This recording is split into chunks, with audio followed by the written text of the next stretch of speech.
lá, pessoal. Quem é da turma aí do 7º E de sucessão, faz um eu.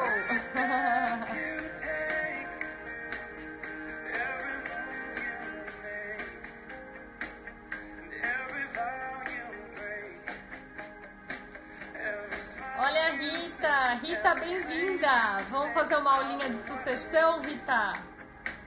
Aprender vocação hereditária hoje, hein?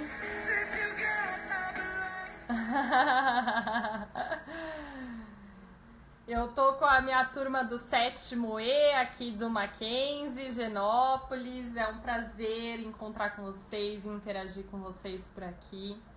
Eu acho que é um período aí que tá todo mundo se reinventando, né? É vocês como alunos que precisam desenvolver disciplina de estudo, manter o ritmo de vocês e, além de tudo, dentro de uma nova realidade, né? Dentro da realidade que é, muitas vezes, compartilhar espaços, compartilhar... Valeu, Rita! Compartilhar espaços, compartilhar internet... às vezes tem uma questão de dificuldade de concentração dentro de casa.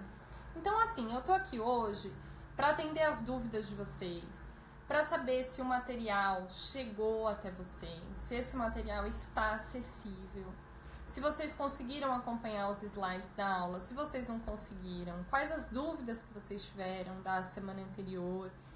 E eu deixei essa primeira semana do regime excepcional acontecer primeiro, para depois a gente marcar esse encontro. E assim a gente pode fazer sucessivamente, né? Nas lives, nesses nossos encontros ao vivo, a gente simplesmente tira as dúvidas da semana anterior, troca ideias sobre um ponto de luz ou outro da matéria.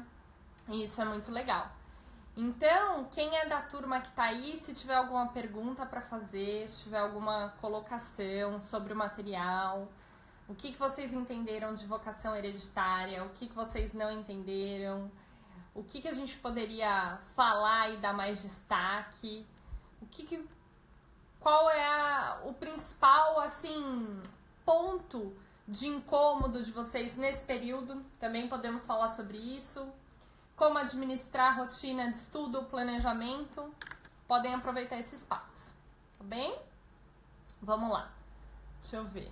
Ainda vou aguardar mais um pouquinho. A Beatriz, que é representante de vocês, ela me disse que tem compartilhado tudo em uma pasta, todos os avisos, todos os materiais disponibilizados pelos professores.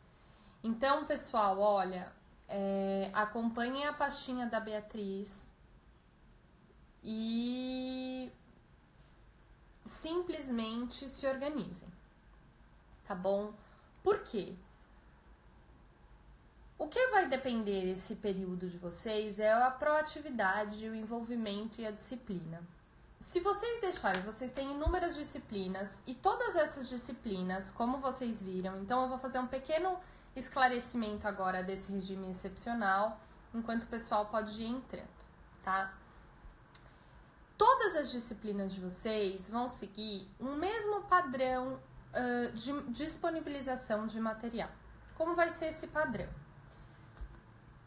O plano de estudos semanal. O que você encontra no documento que é o plano de estudos? Ele é uma síntese. Ele é uma síntese para que você bata o olho e fale assim, nossa, o que eu vou estudar essa semana? Onde a gente está da matéria? Deixa eu me localizar de novo, onde eu tô. Se eu tô com mais tempo, quais são as leituras complementares que eu posso fazer? Se eu tô com menos tempo, qual que é o material obrigatório que vai ter lá e vai estar disponibilizado para mim? E quais são as atividades daquela semana? Superado o plano de estudo, o outro material disponível é o material do professor. Esse material, na nossa disciplina, no nosso componente curricular, será os slides de aula. Então, esses slides que vocês já estavam acostumados, a linguagem que vocês já estavam acostumados, tá? Vamos manter esse padrão. Depois vocês têm o podcast. O que é o podcast, professora? Eu posso ouvir o podcast independente do material? Eu devo acompanhar o podcast junto com o material? Como que eu faço? Qual a melhor coisa? A melhor formato? Pessoal, o melhor formato, eu entendo, eu sugiro que seja acompanhar o podcast junto com o slide. Eu vou fazer o podcast de vocês sempre na sequência dos slides, tá? Com os temas, seguindo aquela ordem dos slides de vocês. Então, quem puder, quem tiver disponibilidade, abre o slide e vai acompanhando com os podcasts. Eu sugiro o quê? Façam a leitura do slide primeiro e depois acompanhem com o podcast. Agora, se tiver muito corrido, se você quiser aproveitar um seu tempo que você não esteja na frente do computador para só ouvir os podcasts, só ouvir o áudio sem a imagem dos slides, tudo bem, também. Mas aí eu recomendo que você anote essa sequência e aí faça a leitura depois em conjunto com os slides, as anotações do podcast, e aí vocês vão ter o material completo, tá? Oi, Júlia, tudo bem? E aí? Um pouquinho da disciplina de sucessão, viu? Vamos ver vocação hereditária aqui, tá bom? Fica aqui. Viu, Leon também, bem-vindo, Leon. E aí, como tá a rotina de estudos? E por fim, pessoal, só para completar essa introdução do material que está sendo disponibilizado para vocês, e aí a gente poder falar um pouquinho de vocação hereditária, tem a devolutiva. O que é essa devolutiva do aluno? Nada mais é do que uma tarefa sobre exatamente aquilo que a gente estudou, tá? Não é uma atividade complexa, a ideia é que seja um exercício de fixação dentro do nosso componente curricular. Essa é a minha proposta. Que seja um exercício de fixação para eu saber se vocês acompanharam, como que tá, para ter um retorno de vocês. E ela vai ter dupla função. Ela vai ser tanto avaliativa, então cada atividade de vocês, como temos 4 semanas de regime excepcional, será pontuada com 2,5 e, além disso, elas vão servir para atestar a presença de vocês. Beleza? E aí, o que eu quero falar com vocês hoje nessa live é sobre o material que a gente disponibilizou na semana 1 sobre vocação hereditária. Quem tiver dúvida, manda por aqui. Se tiver algum colega que não tem disponibilidade de internet, se dispõe a auxiliá-lo. Coloque-se à disposição para replicar a dúvida dele aqui. E se precisarem, me mandem e-mail, me mandem mensagem por intermédio da representante, que a ideia é facilitar todos os canais de comunicação de vocês, tá bom? De vocação hereditária, tem alguns pontos que eu queria pontuar para vocês, que eu acho muito importante a gente lembrar as diferenças da regra geral e entre aquelas regras que são específicas para a sucessão testamentária. Então, quem tem legitimidade para suceder de uma maneira geral e quem tem legitimidade para suceder quando essa sucessão se der por testamento. E aí, logo no primeiro slide do material de vocês, a gente colocou várias setinhas e vários destaques no artigo da lei. Por quê? O que diz o artigo da lei? Legitimam-se a suceder as pessoas nascidas ou já concebidas no momento da abertura da sucessão. Então, ao tratar da regra geral, a gente tem 3 condições aí destacadas. Pessoas nascidas ou já concebidas. Quando eu falo em pessoas, o que eu estou excluindo daqui? E o que eu estou incluindo?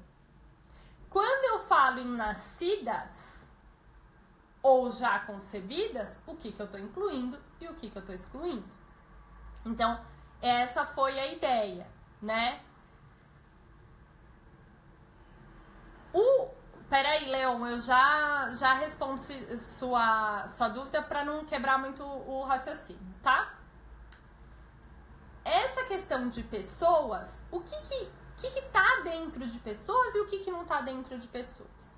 Aí é o cuidado. Quando a gente fala em pessoas, a gente não está só falando em pessoas físicas. Nós estamos também falando das pessoas jurídicas. E aí, quando a gente fala de pessoas jurídicas, surge uma outra dúvida. Qual que é a dúvida?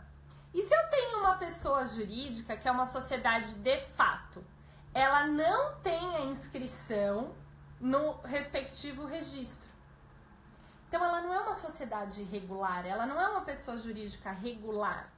Ela existe no mundo dos fatos, mas ela não está regular no mundo dos direitos. E aí, como isso funciona? A lei prevê a sociedade regular. A lei disciplina que ela existe no mundo dos fatos. Então, ela pode sim ser beneficiária da sucessão. Teve muita discussão, mas isso foi superado. Do ponto de vista ainda da palavrinha pessoas, o que a gente precisa saber que está excluído? Pessoal, animais, coisas, objetos, entidades religiosas ou místicas. Então, saibam que aquelas notícias que a gente vê, a milionária, a bilionária, deixou toda a herança dela para o cachorrinho. Não tem isso? Vocês já não viram notícias assim? Então, pois bem. Ela deixou toda a fortuna dela para um cachorrinho, só que não é bem assim. Ela deixou para uma pessoa que vai cuidar desse cachorrinho. Porque se ela deixar expressamente tudo para o cachorrinho, essa cláusula será nula. E por que ela vai ser nula, pessoal? Lá por conta do artigo da lei, que fala em legitimidade para suceder. O cachorro não vai gozar do quê? De legitimidade para suceder. Se o cachorro não tem legitimidade para suceder, qualquer disposição nesse sentido será considerada não escrita, né? Ou qualquer tentativa nesse sentido será considerada não escrita. Tá bom? Superada a palavra pessoas, e aqui para quem entrou agora aí, 2, 3 alunos que entraram agora, estamos falando de vocação hereditária, e do artigo 1º da regra geral, que fala da legitimidade para suceder das pessoas nascidas ou já concebidas. E aí a gente chega nessa segunda parte de análise. Pessoas nascidas ou já concebidas é o mesmo que pessoas vivas? Coloquei essa dúvida aí para vocês. Quando a lei fala que legitimam-se a suceder pessoas nascidas, ela quer dizer pessoas vivas? Não, né? A gente pode interpretar que não. E aí fica um outro princípio para vocês, que eu coloquei no slide aí, no material, que é o princípio da coexistência. Apesar do dispositivo não falar expressamente em pessoas vivas, é preciso que o herdeiro ou o legatário sobreviva ao autor da herança, sob pena de ficar sem efeito a transmissão. Então, realmente, só tem legitimidade para suceder as pessoas, e a gente viu, nascidas, e aí a gente pode colocar como dica, e vivas. Nascidas e vivas, no momento da abertura da sucessão. E entramos para o ponto mais polêmico, que também já teve polêmica superada e hoje já é tranquilo, que é a questão do nascituro, porque a lei fala pessoas nascidas e já concebidas. O que significa o concebido? O concebido é o nascituro, aquele que ainda não nasceu. E aí, a única coisa que é preciso a gente se atentar é que ele fica com uma expectativa de direito que só vai se concretizar se houver nascimento com vida. Se não houver nascimento com vida, o nascituro não, a transmissão ao nascituro não terá efeito. Então, apesar de ser legítimo aquele que foi concebido, ele precisa nascer com vida. Quem está anotando, coloca também esse detalhe. Pessoas nascidas, vocês colocaram e vivas. E já concebidas, vamos colocar desde que nasçam com vida. E encerramos. Esse é o primeiro artigo, essa é a regra geral. A questão da pessoa jurídica e da sociedade irregular a gente já viu. E aí a gente começa a entrar nas especificidades da vocação para herdar por disposição testamentária. O que muda, Carol? O que muda entre a disposição, né, entre esse artigo que trata da regra geral e o que trata da disposição testamentária? Primeiro, quem quiser anotar o número dos artigos, esse que trata da regra geral, 1798 do Código Civil, que eu esqueci aqui de mencionar para vocês. Então, vamos lá. No 1799, o que fala? Na sucessão testamentária, podem ainda ser chamados a suceder. Alguém ficou com dúvida nisso? Se quiser mandar, além do Leon, dúvidas, podem mandar, viu, pessoal? Eu vou tocar essa parte, mas se quiserem, no final, eu olho as dúvidas de vocês, tá bom?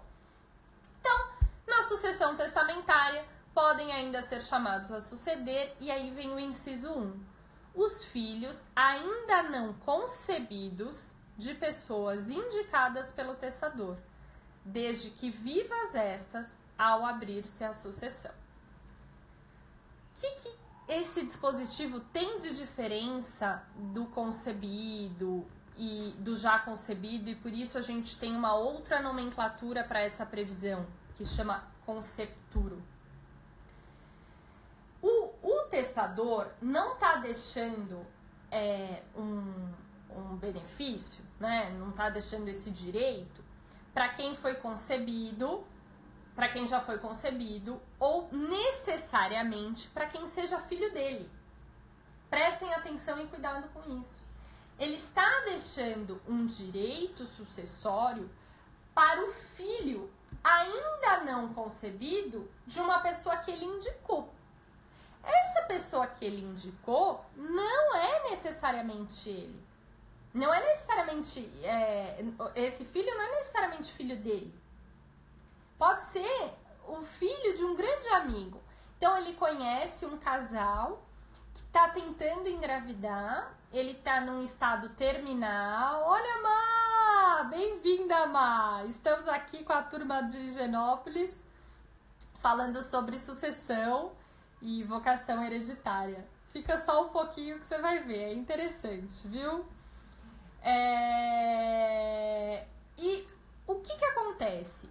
Ele tem um casal de amigos que sabe que tenta engravidar e que tem um longo processo pela frente, já fez várias fertilizações in vitro, e ele tem uma condição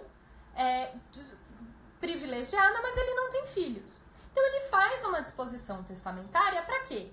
Para beneficiar um filho que ainda não foi concebido, mas ele sabe, por exemplo, que o casal está tentando, das pessoas indicadas por ele, desse casal de amigos. O que é importante? Que esse benefício que ele estabelece para a sucessão não é para o casal de amigos, é para o filho dessa pessoa indicada. Se é para o filho, qual que é a condição de transmissão? A concepção desse filho e que ele nasça com vida. Agora, tem uma outra pegadinha aí, pessoal. Por quê? Porque além de ser exigida a concepção e que esse filho da pessoa indicada nasça com vida, é preciso que a pessoa indicada também esteja viva no momento da transmissão. Então, por quê? É da própria natureza, né? Então, se acontecer um falecimento anterior ao parto, por exemplo, e essa criança nasce com vida, mesmo tendo ocorrido o falecimento da mãe minutos antes da criança nascer, isso vai ter que ser certificado no atestado de óbito, o horário, vai ser atestado o horário do nascimento da criança na certidão de nascimento, e aí não ocorrerá essa transmissão. É uma situação muito excepcional, mas é importante a gente saber lidar com elas, porque é isso que chega no escritório, de repente te pega de sopetão. Se é preciso que essa pessoa indicada esteja viva no momento da transmissão, e é necessário, tá bem? O que é importante também é que a curadoria do bem até essa concepção e nascimento também tem que ter um legitimado. Por quê? Lembra aquilo que a gente falou da lógica do direito sucessório? Qual que é a lógica? Porque com a morte de alguém, a gente transfere desde logo os bens. Porque eu não posso ter bens sem pessoas que sejam responsáveis por eles. Não é isso? A mesma lógica se aplica aqui. Se eu estou transmitindo um bem para um filho que seja concebido pela pessoa indicada, até lá, alguém precisa ficar na administração desses bens.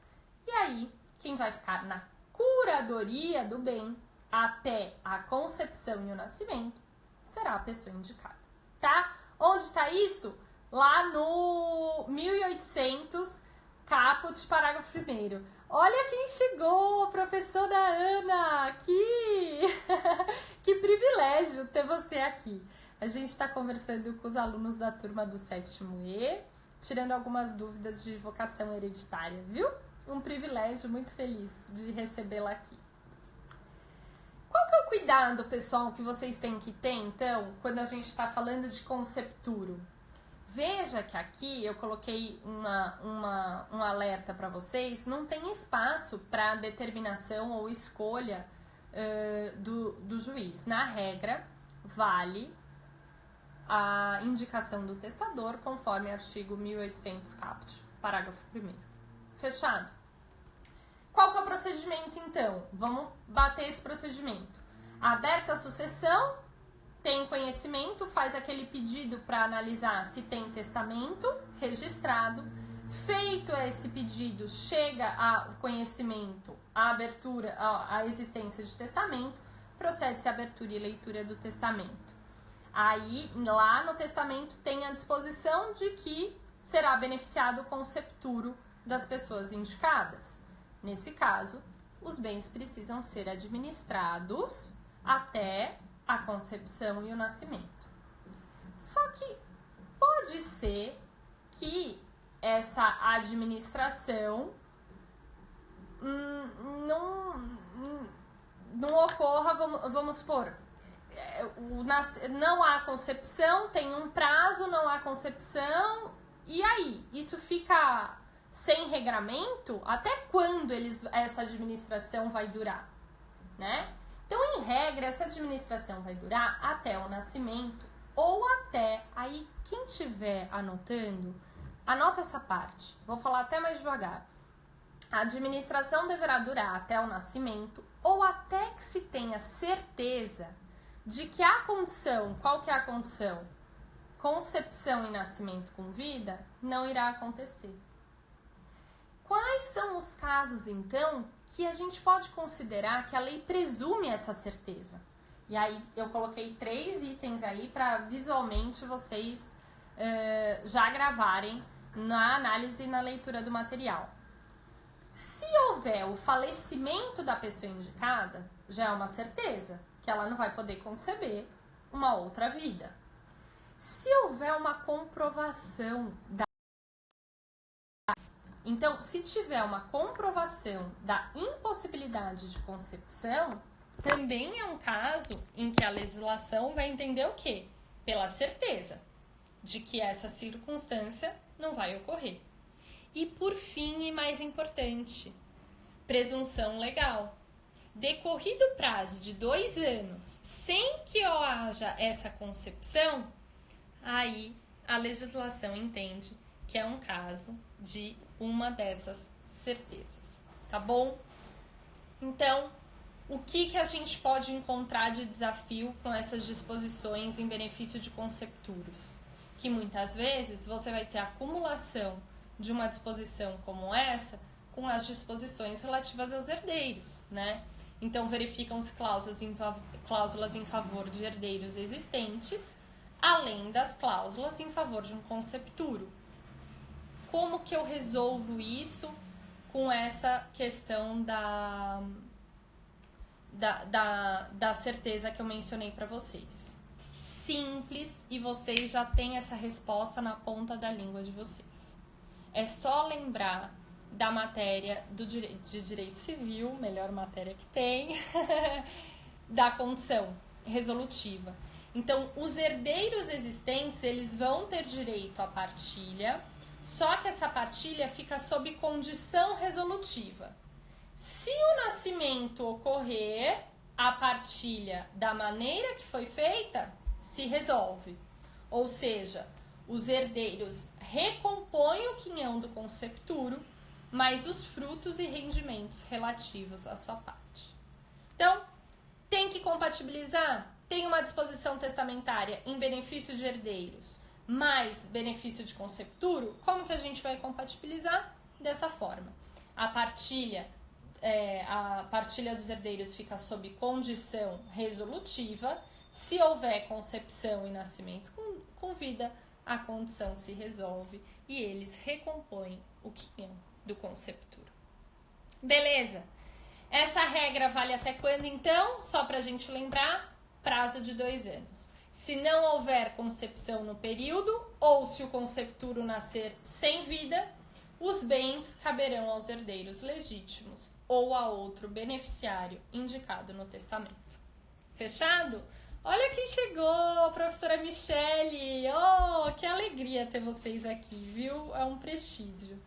A gente já está caminhando aqui para a reta final, falando um pouco de vocação hereditária com os alunos do 7º E, só para ter um espaço de canal de esclarecimento de dúvidas e alguns pontos de luz aí para eles, né?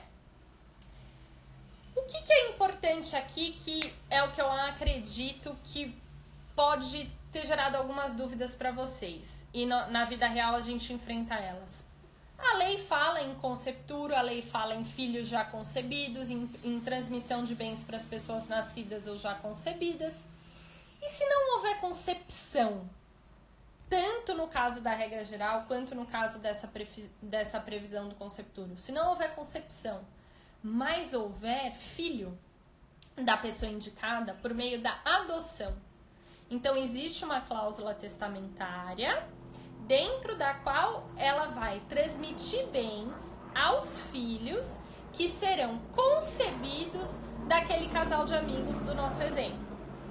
O casal de amigos opta, já que não consegue engravidar naturalmente, opta em realizar uma adoção. E aí, os filhos adotados, eles vão poder se beneficiar dessa cláusula? Sim, vão poder sim se beneficiar, tá bem? E caso não haja concepção e sim adoção, a regra permanecerá válida, beneficiando quem? O filho da pessoa indicada. Porque seja por adoção, seja por concepção, a relação é a mesma. E por fim, qual que vai ser o outro cenário? Eu concebi, eu adotei, eu concebi naturalmente, eu adotei. E aí tem ainda uma outra hipótese, que é a questão da inseminação artificial pós-mortem. O que significa isso? Significa que a pessoa que faleceu teve, ou se for o homem ou se for a mulher, teve o óvulo ou o espermatozoide congelados, e esse filho foi fruto de uma inseminação artificial para depois do falecimento. E aí, como que eu compatibilizo? Essa pessoa terá legitimidade para suceder? Terá vocação hereditária? E aí, pessoal, não tem dúvida. Qual que é o primeiro raciocínio que vocês têm que ter? Qual que é a causa da transmissão da herança? Lá da primeira aula.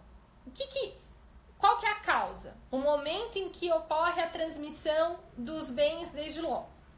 A morte. Aí a gente estudou que ela pode ser real, que ela pode ser presumida, enfim. Mas é a morte. Qual que é o segundo raciocínio? O que dá legitimidade para herdar? A pessoa ser nascida ou já concebida? Qual que seria o problema da inseminação artificial pós-morte? A pessoa não estava concebida no momento morte. Só que eu não posso parar por aí. Eu tenho que ir além. qual que é o meu terceiro raciocínio? É necessário considerar os artigos 1597 do Código Civil e, principalmente, o artigo 227, parágrafo 6º da Constituição. No Código Civil, que a gente encontra, se presumem concebidos na constância do casamento os filhos havidos por fecundação artificial homóloga. E qual que é a ressalva do artigo? Mesmo que falecido o marido. Então, eu vou entender que esse fruto da concepção por inseminação artificial, ele é a mesma coisa, ele tem a mesma regra que o filho já concebido.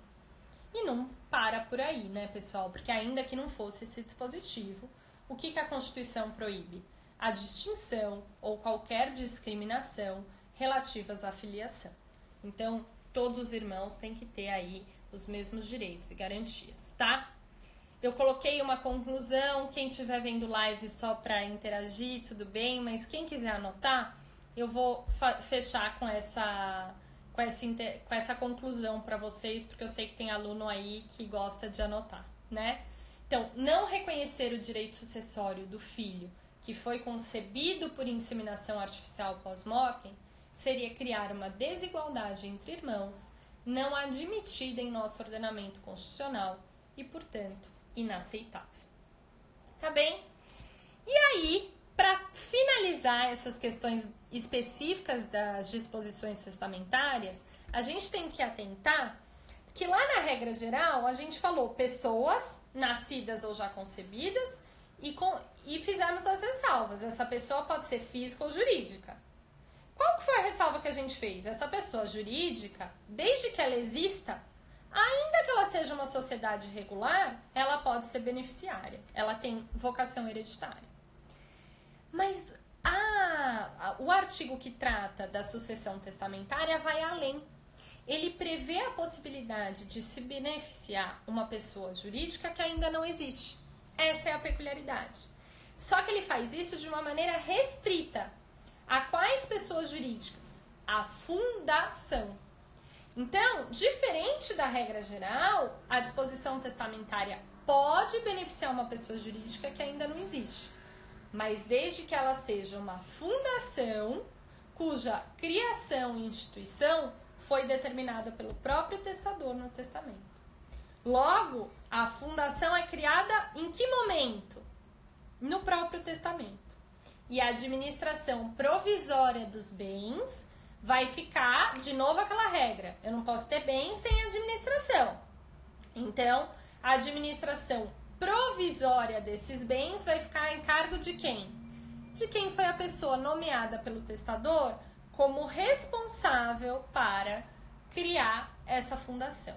E aí a transmissão efetiva para a fundação ocorre quando ela tiver a sua regularidade e o seu registro. Pessoal, eu acredito que para nosso momento de interação de hoje, esses sejam os pontos mais relevantes da nossa matéria. No material disponibilizado no Moodle, vocês ainda têm toda uma matéria sobre aceitação e renúncia. Eu tô aqui disponível para vocês, disponível para interagir com vocês, qualquer dúvida que vocês tenham. E inclusive dúvidas de planejamento, estudo, manutenção de rotina. Quem chegou depois, eu já falei isso. Mas eu tô muito orgulhosa de vocês, eu queria registrar isso, porque eu tenho recebido muitos feedbacks positivos, eu tenho visto alunos muito empenhados. E eu espero que esse momento de interação tenha sido proveitoso para vocês, como foi para mim.